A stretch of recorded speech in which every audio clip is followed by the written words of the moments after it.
But how many people have tasted a non-including? Well, what I have found fascinating being in Sicily, and I've tasted Grillo before, but not as much as in the last 5 years even. And what I love about Grillo is that it was used mostly for Marsala production, and now that people are drinking less fortified wine, it's been able to find a new home in a very exciting way, and not just in Marsala, but all over Sicily, and in different expressions, so in different soils, in different microclimates, and there are the two different biotypes of Grillo, and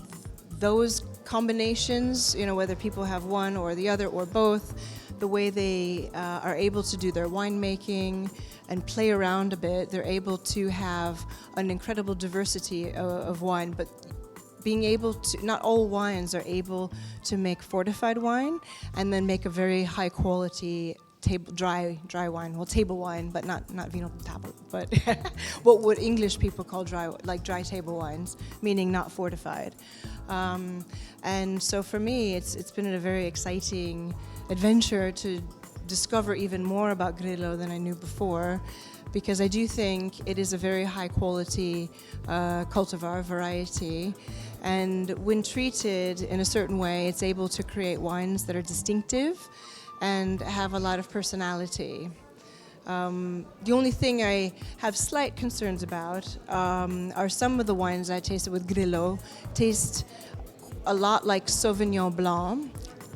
a bit too much like Sauvignon Blanc. And I do think, for me personally, as someone who would buy Sicilian wine and buy wines that are distinctive, I think it's would be important to not lose a little bit of what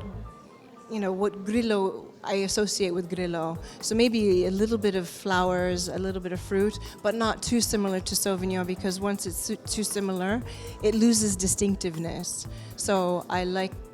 the fact that with some of the wines we've tasted today, some really do have a distinctive Grillo personality. I think wine is as heavily connected to culture. It's no coincidence that people have been drinking wines for thousands of years, and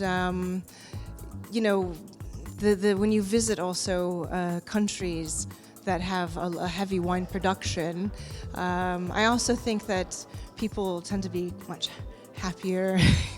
joyous. It brings people together a lot. So not only does it feature in a lot of historic events throughout the centuries, but I also think that it's even in situations that can be a bit tense, where there's different cultures connecting, especially in countries like the United States, where you have a lot of different cultures or different populations come together. I do think wine, which is part of humanity, part of the Bible, is able to bring people together in a very positive way, and sort of where people don't think about religion, even though wine is part of the Bible. People are able to think about wine and food and people, and it's a connecting factor in a more living kind of culture, even though it's featured in a lot of historic cultural events. And to me, it's impossible to separate one without the other.